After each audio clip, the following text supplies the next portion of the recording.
Hello दोस्तों, आज हम लेके आए हैं छत्तीसगढ़ के सीरीज़ को आगे बढ़ाते हुए छत्तीसगढ़ प्राकृतिक विभाजन का चौथा पार्ट, जिसे हम जानते हैं महानदी का मैदान या छत्तीसगढ़ के मैदान के नाम पर। तो पेपर में आपसे ये पूछ सकता है कि महानदी का मैदान और छत्तीसगढ़ का मैदान छत्तीसगढ़ के किस भाग में स्थित है। तो सबसे पहले हम जानते हैं कि महानदी का मैदान और छत्तीसगढ़ का मैदान ये राज्य का सबसे बड़ा प्राकृतिक प्रदेश है। तो पहला क्वेश्चन आपसे यही पूछ देगा कि राज्य का सबसे बड़ा प्राकृतिक प्रदेश कौन सा है। तो राज्य का सबसे बड़ा प्राकृतिक प्रदेश जो है वो महानदी का मैदान और छत्तीसगढ़ का मैदान है। तो महानदी का मैदान राज्य का सबसे बड़ा प्राकृतिक प्रदेश है और यह प्राकृतिक प्रदेश राज्य के मध्य में स्थित है।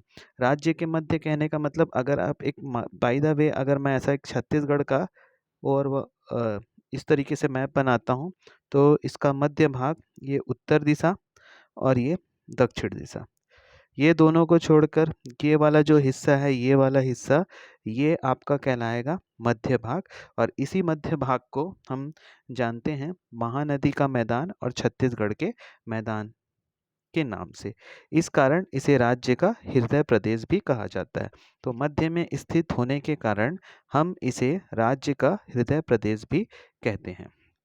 अब जानते हैं कि इस प्राकृतिक प्रदेश की जो धरातलीय संरचना है, मध्य में मैदान होने के कारण, कहने का मतलब ये है कि ये जो मध्य वाला भाग दिख रहा है छत्तीसगढ़ का, इसका जो मध्य क्षेत्र है वो एक तरीके का मैदान है। और इसी प्रकार इसका जो ये पूर्वी इलाका है और ये आपका जो पश्चिमी इलाका है, वो जो है धरातल से कुछ उठा हुआ है।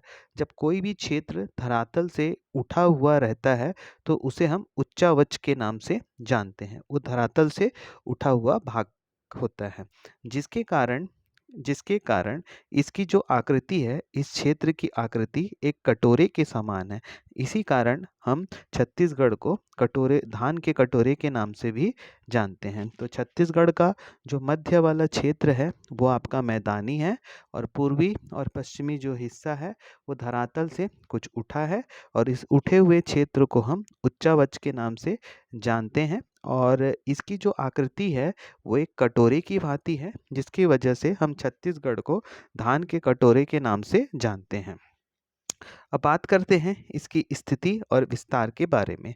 तो ये जो क्षेत्र है, इसका जो क्षेत्रफल है वो आपका 68,064 वर्ग किलोमीटर का क्षेत्रफल आपका कवर करता है। इस क्षेत्रफल की वजह से हम छत्तीसगढ़ का जो प्राकृतिक विभाजन में है, उसका जो सबसे बड़ा क्षेत्रफल है वो आपका 68,064 वर्ग किलोमीटर है और इसकी वजह से ये छत्तीसगढ़ का सबसे बड़ा प्राकृतिक प्रदेश है। तो याद रखिए कि इसका जो क्षेत्रफल है वो 68,064 वर्ग किलोमीटर है, जो कि प्रतिशत के हिसाब से आपका 50.34% है, जो कि प्रतिशत के हिसाब से 50.34% है। अब बात करें कि ये जो आपका महानदी का मैदान है और छत्तीसगढ़ का मैदान, ये इसमें कौन कौन से जिले शामिल हैं। तो महानदी का मैदान और छत्तीसगढ़ का मैदान, इसमें जो सम्मिलित जिले हैं या शामिल जिले हैं, उसमें आपका बिलासपुर संभाग के सभी जिले इसमें आते हैं। बिलासपुर संभाग के सभी जिले आते हैं। दूसरा, इसमें रायपुर संभाग के सभी जिले आएंगे। इसमें भी आपका रायपुर संभाग के सभी जिले आएंगे और दुर्ग संभाग के सभी जिले, एक जिले को छोड़कर राजनांदगांव क्षेत्र जो हम जानते हैं, उसका जो दक्षिणी इलाका है, जिससे वर्तमान में एक नया जिले का गठन किया गया है, जो कि मोहिला मानपुर और चौकी है। इस क्षेत्र को छोड़कर बाकी दुर्ग संभाग के जितने भी आपके जिले हैं वो आपके छत्तीसगढ़ मैदान और महानदी के मैदान के अंतर्गत आते हैं। तो इसका जो विस्तार का बात करें तो इसमें आपका बिलासपुर संभाग पूरा आएगा, रायपुर संभाग पूरा आएगा और दुर्ग संभाग का एक जिले को छोड़कर, मोहिला मानपुर चौकी को छोड़कर, बाकी दुर्ग संभाग के अंतर्गत जो भी जिले हैं वो सब आपके छत्तीसगढ़ मैदान के अंतर्गत आएंगे। अब बात करें यहाँ की संरचना की, कैसी संरचना, यहाँ की धरातल की संरचना। तो धरातल की संरचना के हिसाब से यहाँ का जो औसत ऊंचाई है वो 300 मीटर से कम है, किंतु केंद्र से चारों ओर जाने पर ऊंचाई क्रमशः बढ़ती है। मतलब केंद्र से अगर हम दूर जाते हैं तो यहाँ की जो ऊंचाई है वो आपका बढ़ते जाती है। और इस क्षेत्र का अगर मैं ढाल का बात करूँ तो इस क्षेत्र का ढाल जो है वो आपका पूर्व दिशा की तरफ है। अब यहाँ के भूगर्भिक संरचना के बारे में जानते हैं। तो यहाँ की भूगर्भिक संरचना में सबसे पहले हम जानते हैं चट्टान के बारे में। तो यहाँ का जो क्षेत्र है वो मुख्यतः कडप्पा और आर्कियन सेल समूह पाया जाता है। मतलब छत्तीसगढ़ का जो मैदान है, यहाँ का जो सेल समूह है या यहाँ जो उपस्थित चट्टान है वो आपके कडप्पा और आर्कियन सेल समूह पाया जाता है। किंतु मैकल श्रेणी वाले क्षेत्र में कुछ कुछ भाग पर आपका दक्कन ट्रैप भी पाया जाता है। मैकल श्रेणी कहाँ पर है? ये पार्ट कंप्लीट होने के बाद इसका हम मतलब जितने भी प्राकृतिक विभाजन है इसका मैं अलग से आपका मैपिंग कराऊंगा, जिसमें आपको ये पता चलेगा कि जो मैकल श्रेणी है वो छत्तीसगढ़ के किस भाग में है। फिलहाल अभी हम जानते हैं कि जो यहाँ चट्टान है यहाँ पर आपका कडप्पा सेल समूह, आर्कियन सेल समूह, किंतु मैकल श्रेणी वाले क्षेत्र में आपका दक्कन ट्रैप भी पाया जाता है। अब बात करें यहाँ पर किस प्रकार की खनिज पाई जाती है, किस प्रकार की मिट्टी पाई जाती है, उसके बारे में जानते हैं। तो यहाँ पर जो खनिज है वह वह आपका चूना पत्थर यहाँ आपको देखने को मिलेगा, डोलोमाइट। मतलब इस क्षेत्र का जो मुख्य खनिज है वो आपका चूना पत्थर है और आपका डोलोमाइट है। ये आपका छत्तीसगढ़ मैदान या महानदी मैदान के अंतर्गत आता है। यहाँ पर बात करें मिट्टी की तो यहाँ पर लाल पीली मिट्टी व काली मिट्टी मुख्यतः पाई जाती है। तो इस क्षेत्र की मुख्य मिट्टी है आपकी लाल पीली मिट्टी और काली मिट्टी। कृषि का बात करते हैं। यह जो क्षेत्र है समतल है तथा ढाल भी अपेक्षाकृत कम है, जिसकी वजह से यहाँ कृषि कार्य करना काफ़ी आसान हो जाता है। और ये जो क्षेत्र है अन्य प्राकृतिक क्षेत्र की दृष्टि से काफ़ी क्या है, विकसित क्षेत्र है। और यहाँ का जो मुख्य आपका फसल है वो है आपका धान है, गेहूँ है, चना है, ये सब इस क्षेत्र में उगाया जाता है। अब बात करें यहाँ पर किस तरीके के वन पाए जाते हैं। तो इस प्राकृतिक प्रदेश में अन्य प्राकृतिक प्रदेश की तुलना में कम वन क्षेत्र पाया जाता है। अब यहाँ पर कम वन क्षेत्र पाए जाने का मुख्य कारण है कि यहाँ पर जनसंख्या जो है वो अन्य प्राकृतिक प्रदेश की तुलना में अत्यधिक है, जिसकी वजह से यहाँ पर जो वन क्षेत्र का प्रतिशत है वो आपका कम है, लेकिन उच्चावत जो क्षेत्र है वहाँ पर वन का जो प्रतिशत है वो आपका इस क्षेत्र में सबसे ज़्यादा है। अब बात करें यहाँ पर अपवाह तंत्र का।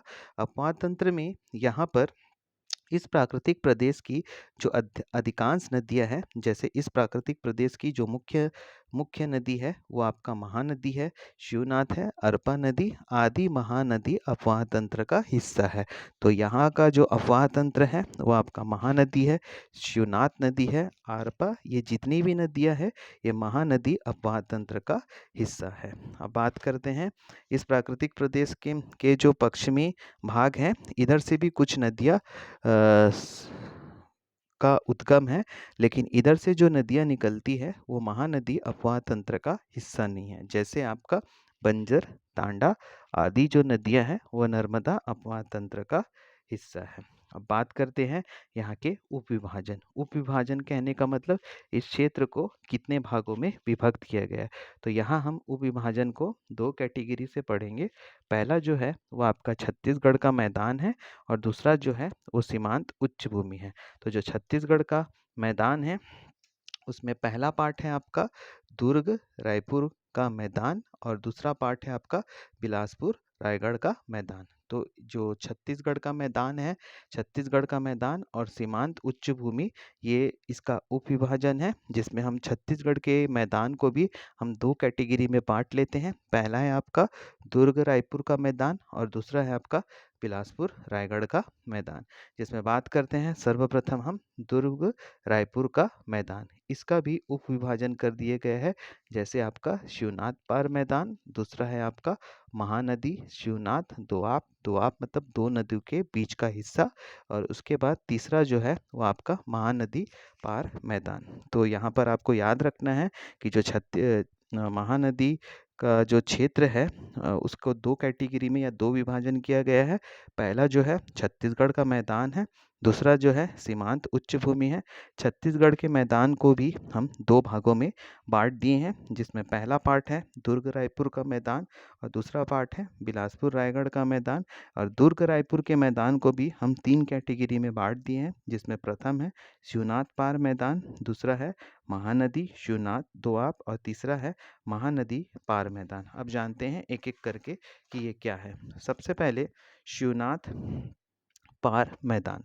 शिवनाथ पार जो मैदान है उसकी जो स्थिति की अगर हम बात करें तो शिवनाथ नदी के पश्चिम में तथा मैकल श्रेणी के पूर्व में। तो शिवनाथ नदी का जो पश्चिम वाला इलाका है और मैकल श्रेणी के जो पूर्व वाला इलाका है, उस क्षेत्र को हम शिवनाथ पार मैदान के नाम से जानते हैं।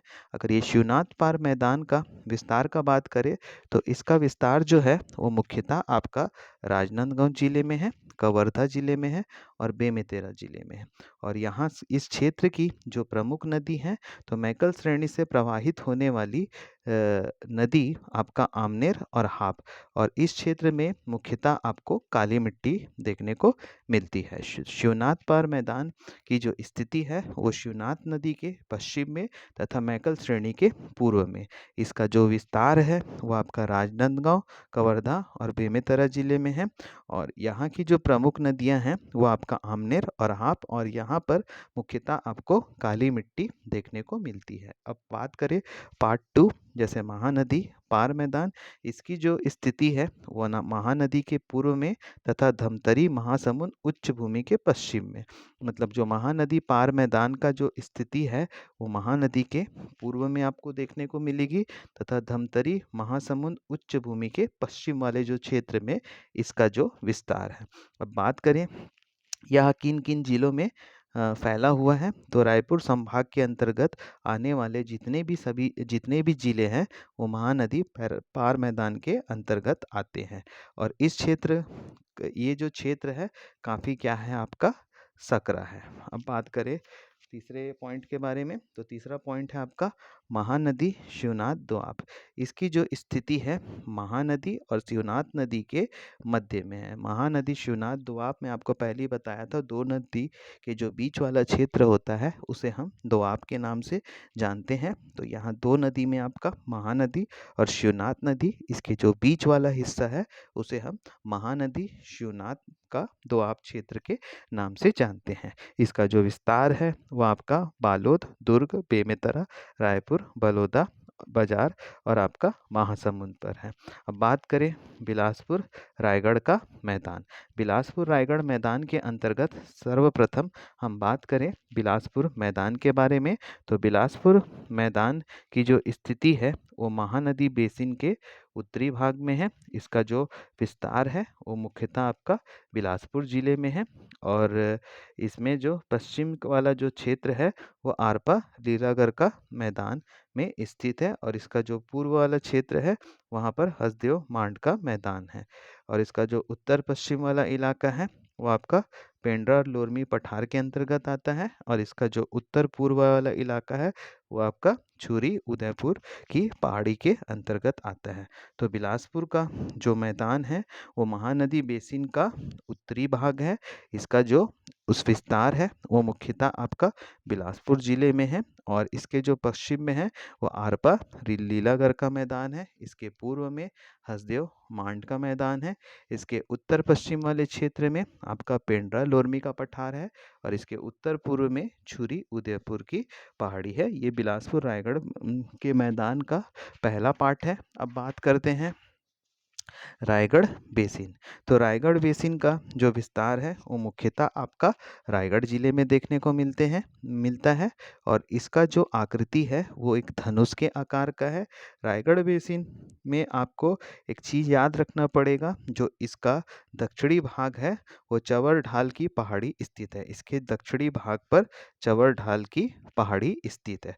अब बात करें हसदेव मांड बेसिन का, इसका जो विस्तार है छत्तीसगढ़ बेसिन के उत्तर पूर्वी भाग पर है। और अगर जिले का बात करें तो इसका विस्तार मुख्यतः कोरबा जिला, जांजगीर चांपा जिला, शक्ति और रायगढ़ में देखने को मिलता है।